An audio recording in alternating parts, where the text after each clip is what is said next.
physically separating from the International Space Station, 1:32 a.m. Central Time. The International Space Station, 253 statute miles over Sedan.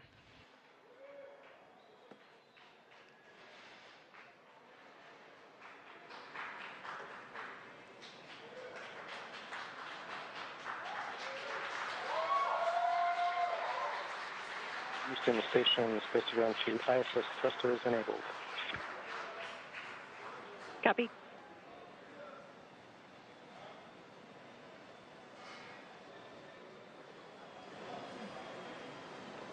So there you can see on your screen visual confirmation. What a gorgeous shot.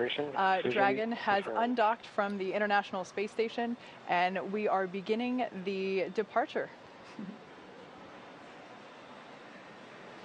That's right, and you're going to hear the voice of David St. Jacques again. He's the one inside of the station monitoring Dragon for its departure. It's slowly backing away. Everything's looked good so far with those separation burns. Again, as Gary said, that physical separation, that undocking coming at 11:32 p.m. here Pacific. Dragon departure burn 0 complete. Copy, departure burn 0 complete. So you heard us mention earlier that we have a series of 4 departure burns, starting with 0, 0, 1, 2, 3. We have confirmation that departure burn 0 has been completed. That's right, and so with that one down, we're going to start seeing Dragon begin flying actually above the International Space Station.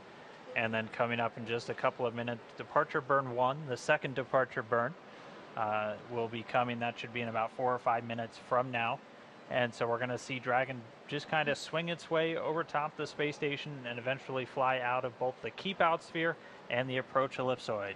And so the keep out sphere is one of my favorite things. It's an imaginary sphere with about a 200-mile radius, so 200-meter radius. That would be a much bigger sphere. A 200-meter radius in all directions. And that just governs, so kind of like the approach ellipsoid, which I explained earlier, before you're in the keep out sphere, any maneuvers with the spacecraft have to be safe and not get inside within 4 orbits. Dragon is in the corridor, and opening rate is as expected.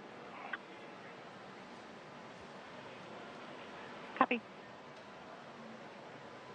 And David St. Jacques reporting everything looking good so far. You heard him say the corridor, so they, on their overlays that they have on their laptops on board the station where they're actually monitoring Dragon, they're looking for any perturbations outside of the expected path. And if they see anything that doesn't quite look right, again, they're in the loop and they can send commands, but everything going smoothly with Dragon slowly flying away. And this kind of an animated representation of the kind of stuff that the crew's looking for. They have that corridor, so kind of that triangular shape you can see there, where they're just looking to make sure Dragon's pitch, yaw, approach, speeds, everything like that are inside of parameters as expected.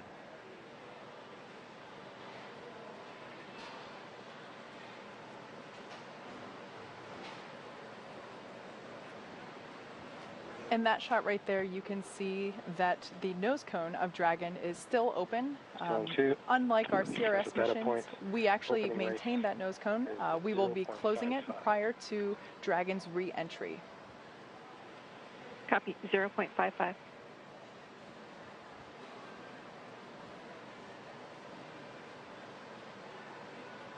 Like we mentioned before, the entire departure process is slightly different from the approach process in that there are no hard stops, there are no hold points. Dragon's trajectory will be smooth and continuous as it moves away from the International Space Station and back towards Earth.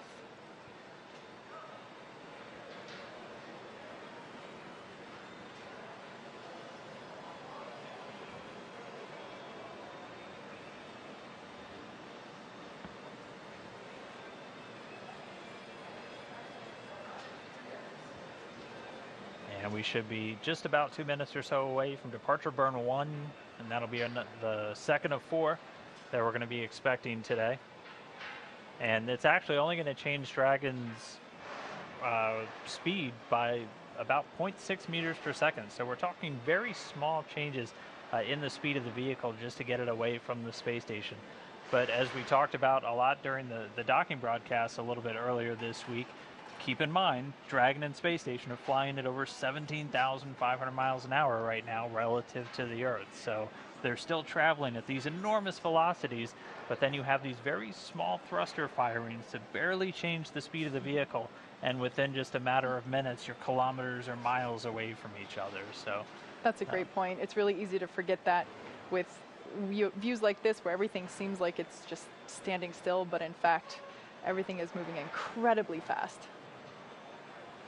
all right, we're about 1 minute away from that next departure burn. This will be the burn that really begins swinging Dragon up and around the space station, and this will be the burn that actually carries it out of that keep out sphere and that exit through the approach ellipsoid. Now we're going to stick around with this as long as we have views of Dragon, and at a minimum until we're out of that approach ellipsoid, because that'll basically just mean that Dragon is outside of the neighborhood of the International Space Station and ready to begin its final departure burns, ultimately setting it up for its way home. So departure burn 0 came after those initial undocking burns that started carrying Dragon away. Departure burn 1 is going to be coming up shortly.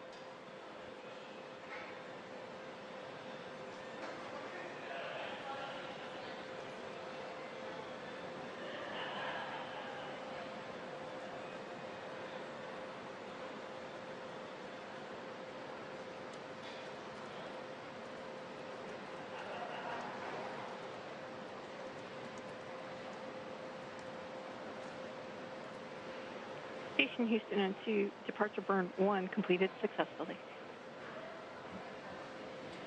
So we have confirmation that departure burn 1, which is actually our second burn of the morning, is complete.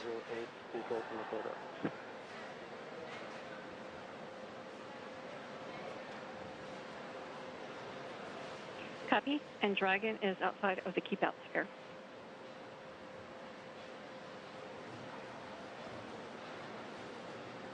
All right, and as you just heard the Capcom tell the crew, Dragon's outside of the keep out sphere.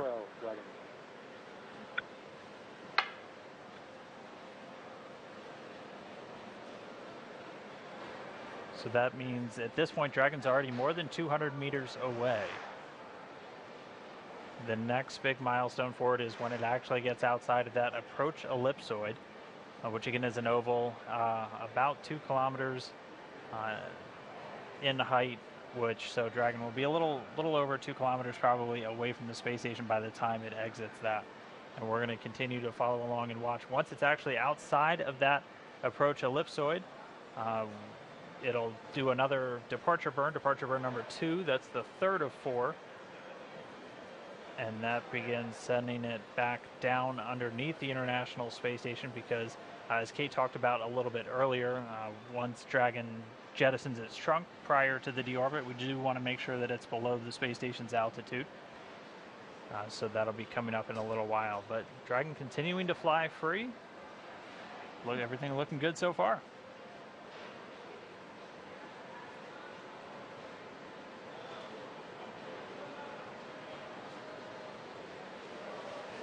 Like Dan said, the next big milestone that we're looking for here is exiting that approach ellipsoid.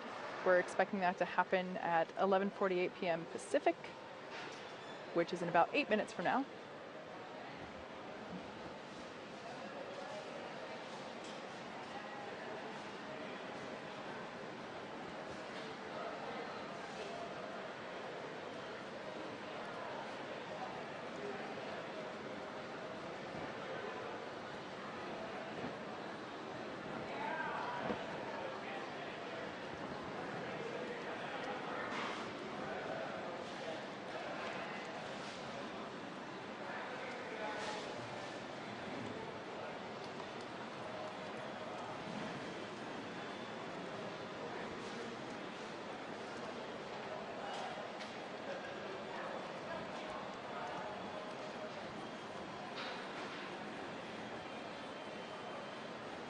And you can actually see some of the Draco thruster firings from this view. Dragon a little over 400 meters now away from the space station.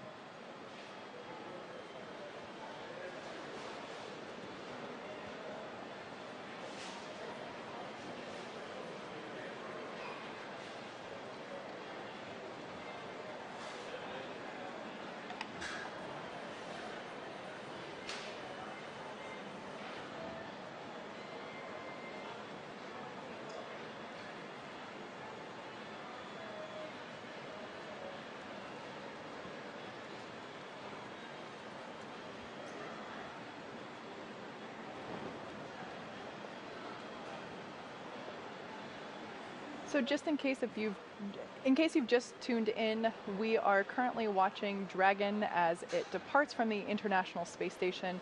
It's been a really smooth operation so far with the undocking procedure, and now we're moving into departure. We will be losing video feed for a couple of minutes shortly, but as of right now, you can see on your screen the Dragon capsule moving away and towards the, as it moves out away from the approach ellipsoid. There we can see the nose cone still in its open position, leaving the forward hatch exposed. We will be closing that prior to Dragon's re-entry. It's pretty exciting that we get this shot right now, as it is our first view from planet Earth of the Dragon capsule since it lifted off from Cape Canaveral just several days ago. I will say this is a pretty rare treat to be able to see this here. And again, this video is coming from a NASA airplane that we're flying around that recovery zone there, a WB-57. It's commonly used for a lot of atmospheric studies and other science missions, but able to put a tracking camera on it to try and get this re-entry through the Earth's atmosphere today. We're hearing that they should have AOSO acquisition of signal back with the Dragon spacecraft. Right now it's about 46 kilometers in altitude. Yeah, so just for orientation purposes, if you've seen our launches previously, you might be familiar with the angling of this as takeoff. Reminder, this is re-entry. The plane is below the Dragon spacecraft and the camera's looking upward as it's coming over the spacecraft. So it looks like from the orientation of the imagery there that Dragon is going up, when in fact it is still coming back down towards Earth.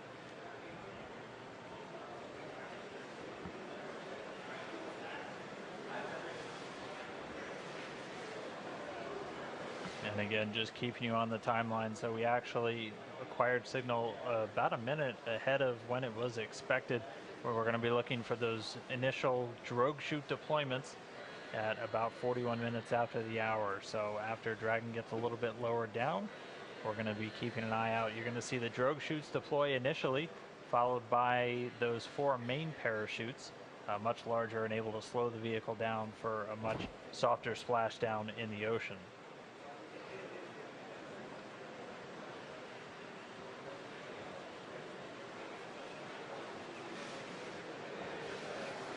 We should be getting that drogue chute deployment in just about 2 minutes now. And just heard that we're now below 30 kilometers.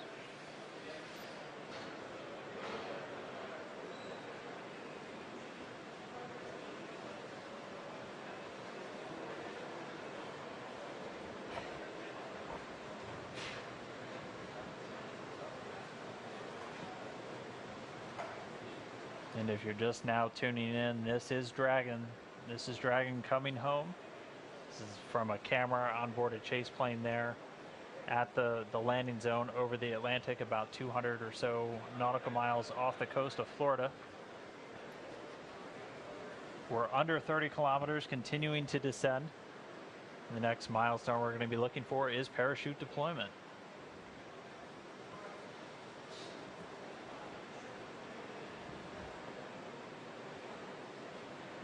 And hearing we're now about 20 kilometers in altitude.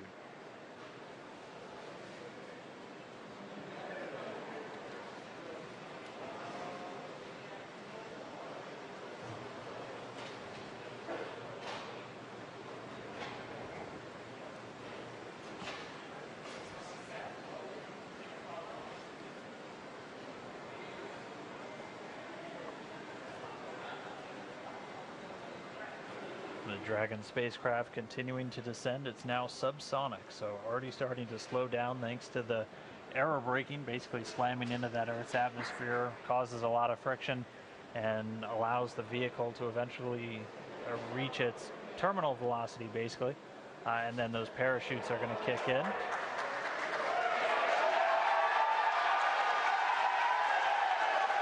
So there you have visual confirmation of the deployment of our drogue parachutes. This is the first of 2 parachute deployments.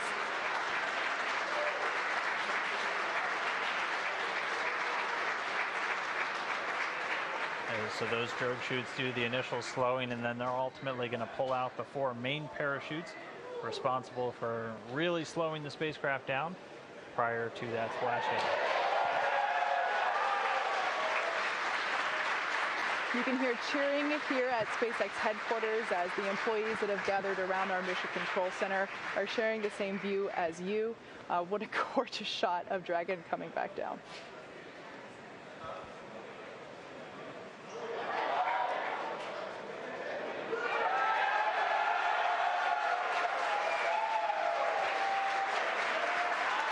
And here come the mains.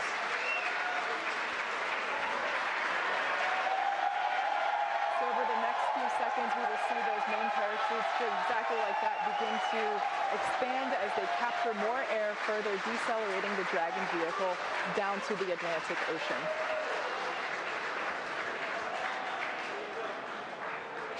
Really can't ask for a more picture-perfect shot than that. And yes, all 4 chutes now deployed. It's going to continue to descend. It's going to continue to slow down and then ultimately splash down in the Atlantic there. We're now under 1 kilometer in altitude.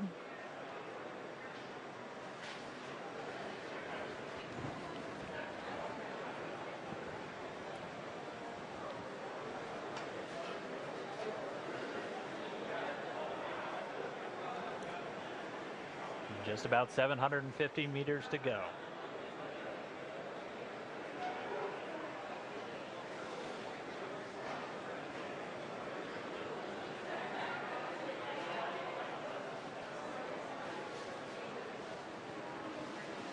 In case if you're just joining us, you can see on your screen there, Dragon has just re-entered the Earth's atmosphere after departing from the International Space Station. We have a gorgeous shot of 4 healthy parachutes deployed and slowing the vehicle down as it is approaching the surface of the Atlantic Ocean off the coast of Florida. And it's continuing to descend under those chutes. We just passed 500 meters. Everything continuing to look good via reports to all the flight control teams. Now we're at about 400 meters.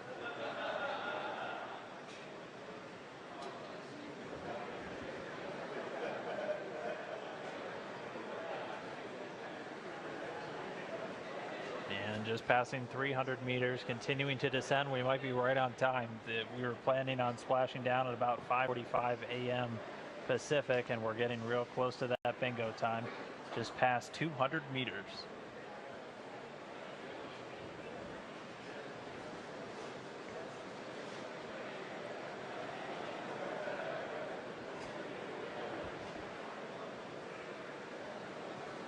And we have confirmation that Dragon is now under 100 meters, is 100 meters above the surface of the ocean. So next up, standing by for splashdown.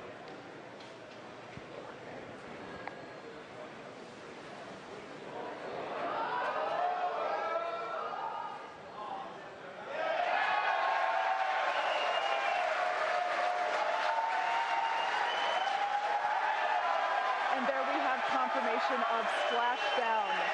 Dragon has returned to planet Earth. It is now back home, and you can see on your screen our 2 fast boats racing out to the capsule, now in recovery. That splashdown came right on time, 5:45 a.m. Pacific, 8:45 a.m. over on the East Coast.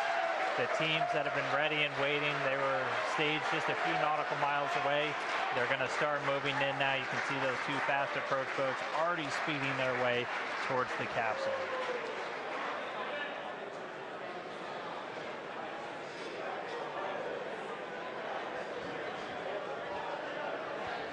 While there's still a little bit more work to be done at this point, like we said, the recovery team has to safe the vehicle and then lift it onto the recovery vessel.